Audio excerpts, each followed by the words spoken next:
Desa Karangjati adalah desa yang terkenal karena satu hal, keberadaan pondok pesantren Al-Mukhlisin, sebuah pondok tua yang berdiri megah di tengah desa. Pesantren ini diasuh oleh seorang kiai karismatik bernama Kiai Marzuki.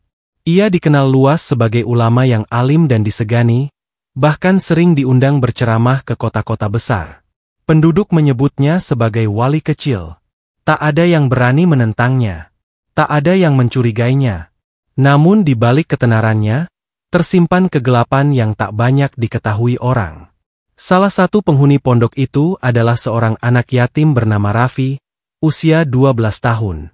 Ia dititipkan oleh bibinya ke pesantren setelah kedua orang tuanya meninggal dalam kecelakaan. Harapannya, Raffi bisa tumbuh dalam lingkungan yang religius dan penuh kasih. Namun, kenyataan tak seindah harapan.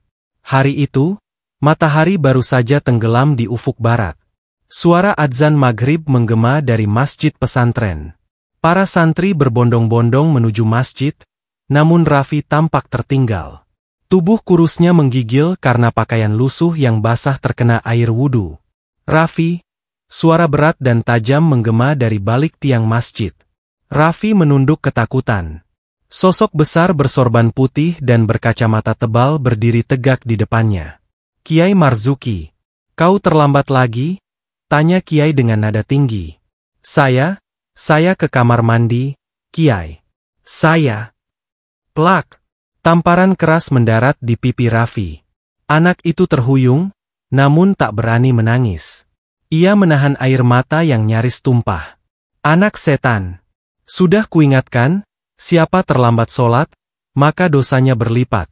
Bentak Kiai Marzuki. Lalu, dengan gerakan kasar, beliau menarik telinga Raffi dan menyeretnya ke depan seluruh santri. Ini, lihat semua. Ini contoh santri yang malas dan membawa bala, teriaknya. Para santri menunduk. Beberapa terlihat ingin menolong, tapi tak ada yang berani.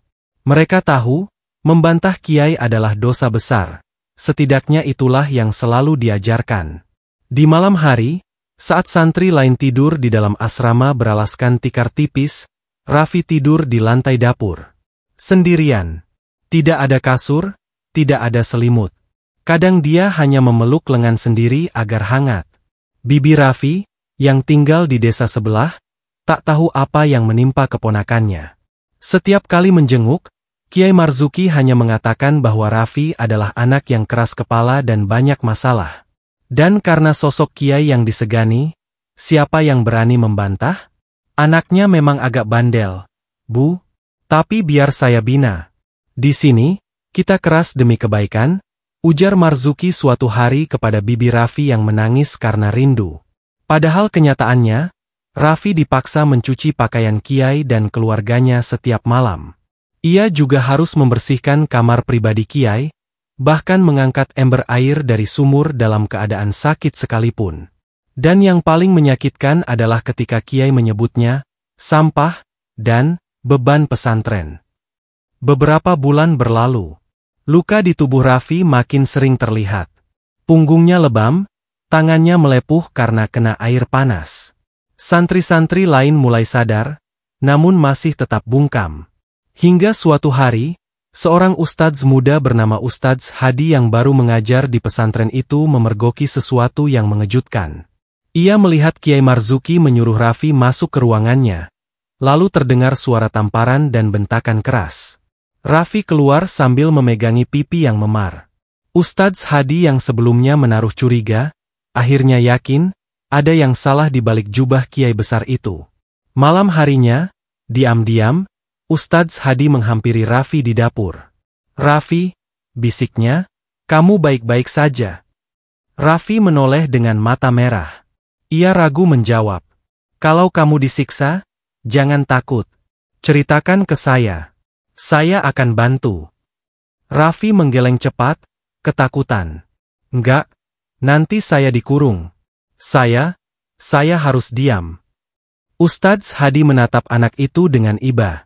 Ada luka yang dalam di wajah polosnya. Ia tahu, ini lebih dari sekadar disiplin pesantren. Ini adalah penganiayaan yang ditutup rapat oleh kemuliaan palsu. Keesokan harinya, Raffi pingsan saat menyapu halaman. Bibirnya pecah-pecah, tubuhnya demam tinggi. Santri lain panik. Saat itu, Ustadz Hadi mengambil keputusan besar, membawa Raffi ke klinik desa dan melaporkan kejadian ke kepala desa. Sontak, kabar itu menggemparkan seluruh Karangjati. Tak ada yang percaya. Kiai Marzuki menganiaya anak yatim? Namun saat Raffi menunjukkan bekas luka, dan para santri lain satu persatu mulai mengaku pernah melihat kekerasan itu, barulah satu persatu tabir kebohongan terkuak. Kepala desa dan aparat desa datang langsung ke pesantren malam itu. Warga berkerumun. Beberapa berteriak-teriak membela, tapi sebagian besar mulai ragu. Kiai Marzuki marah besar. Ini fitnah. Siapa yang berani menuduh saya? Saya Kiai. Saya guru. Saya pemimpin rohani kalian, serunya lantang. Namun Ustadz Hadi berdiri di depan kerumunan. Justru karena Anda Kiai, Anda seharusnya jadi teladan. Tapi Anda menyiksa anak yatim ini, menindas dengan kekuasaan.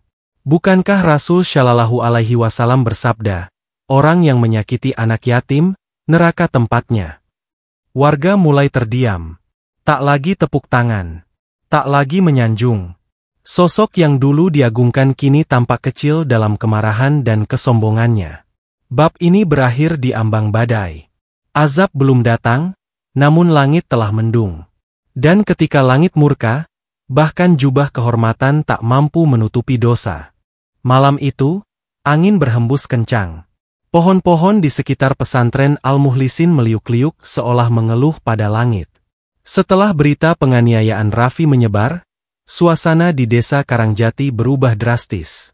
Para santri yang dulu takut, kini mulai berani membuka suara.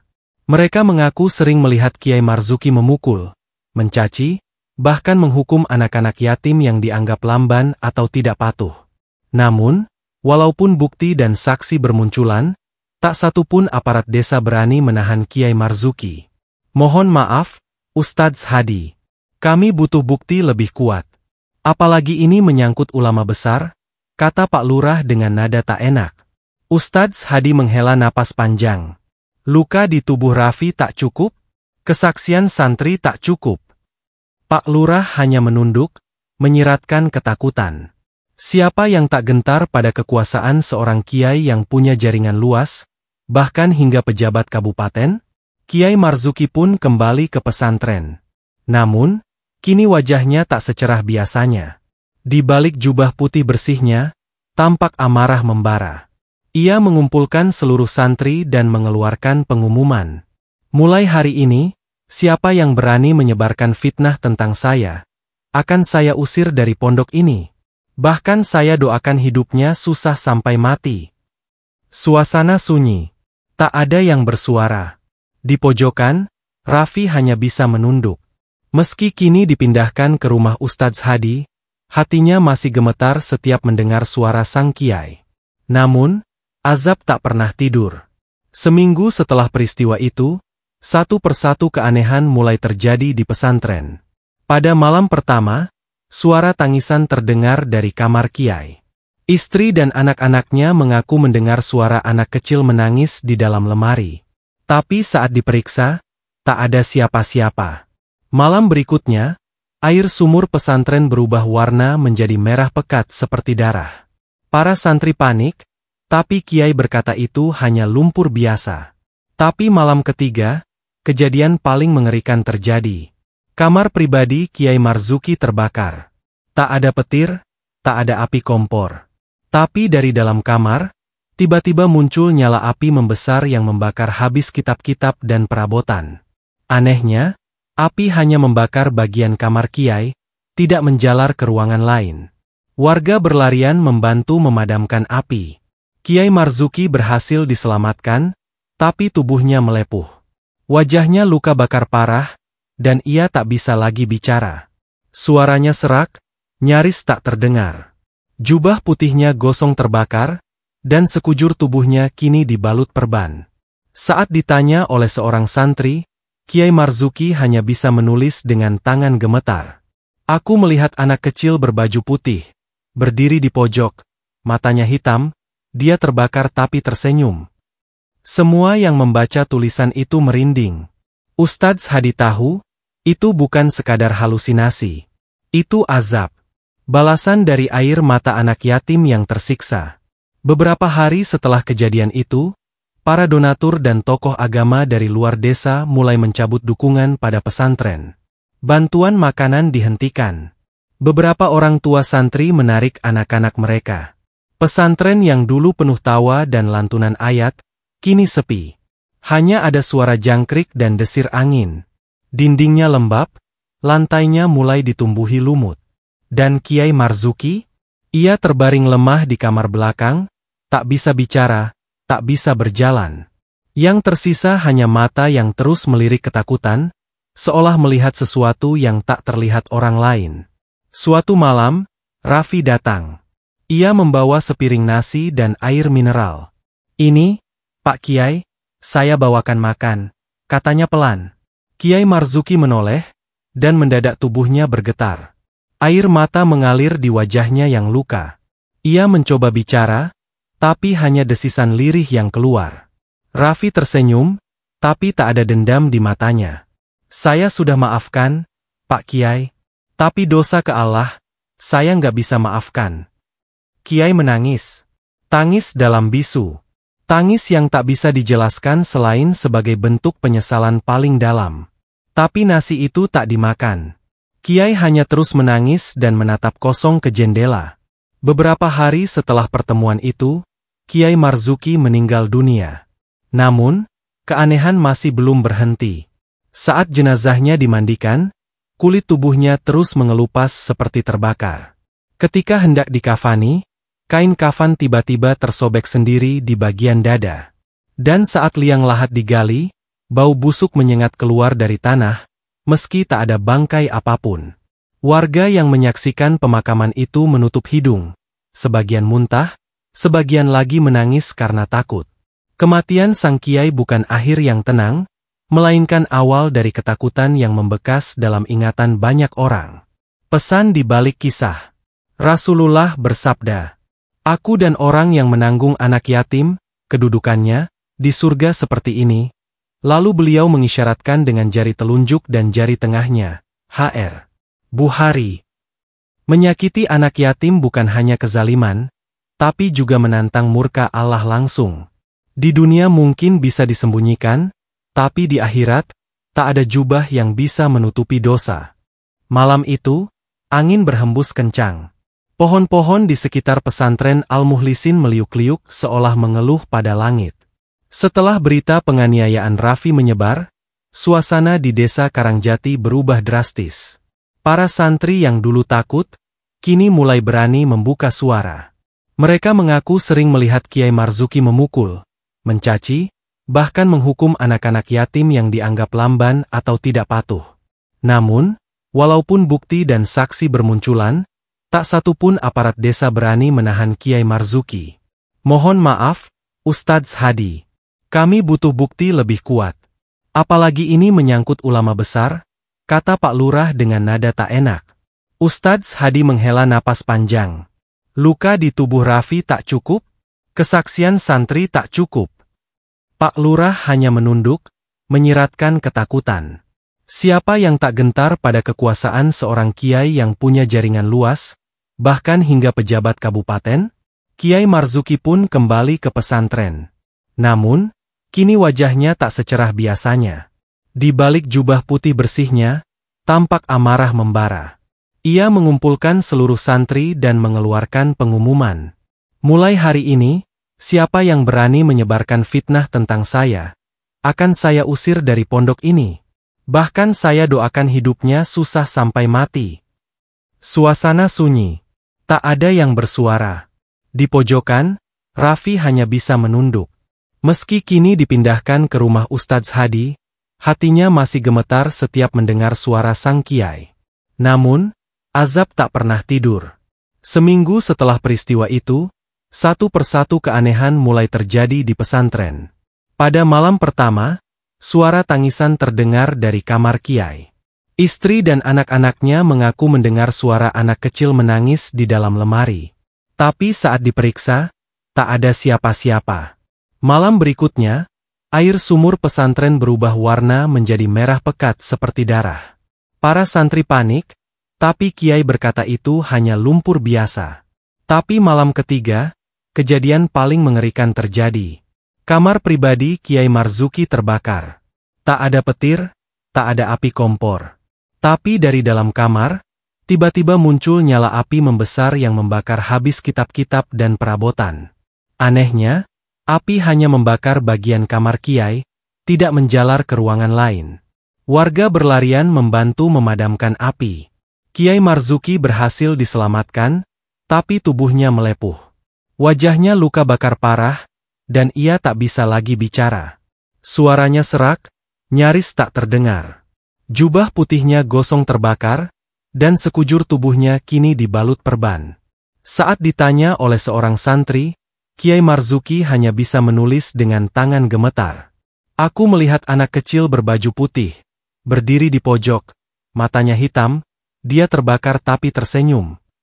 Semua yang membaca tulisan itu merinding. Ustadz Hadi tahu, itu bukan sekadar halusinasi. Itu azab. Balasan dari air mata anak yatim yang tersiksa. Beberapa hari setelah kejadian itu, para donatur dan tokoh agama dari luar desa mulai mencabut dukungan pada pesantren. Bantuan makanan dihentikan. Beberapa orang tua santri menarik anak-anak mereka. Pesantren yang dulu penuh tawa dan lantunan ayat, kini sepi. Hanya ada suara jangkrik dan desir angin. Dindingnya lembab, lantainya mulai ditumbuhi lumut. Dan Kiai Marzuki? Ia terbaring lemah di kamar belakang, tak bisa bicara, tak bisa berjalan. Yang tersisa hanya mata yang terus melirik ketakutan, seolah melihat sesuatu yang tak terlihat orang lain. Suatu malam, Raffi datang. Ia membawa sepiring nasi dan air mineral. Ini, Pak Kiai, saya bawakan makan, katanya pelan.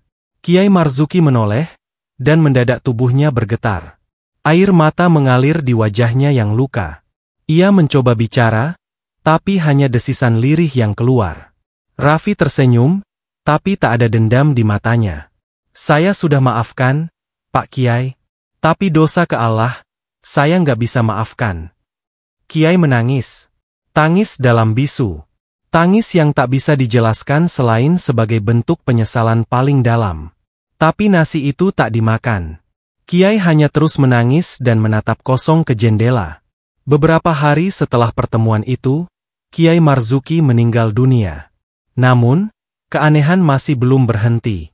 Saat jenazahnya dimandikan, kulit tubuhnya terus mengelupas seperti terbakar. Ketika hendak dikafani, kain kafan tiba-tiba tersobek sendiri di bagian dada. Dan saat liang lahat digali, bau busuk menyengat keluar dari tanah, meski tak ada bangkai apapun. Warga yang menyaksikan pemakaman itu menutup hidung. Sebagian muntah, sebagian lagi menangis karena takut. Kematian sang kiai bukan akhir yang tenang, melainkan awal dari ketakutan yang membekas dalam ingatan banyak orang. Pesan di balik kisah.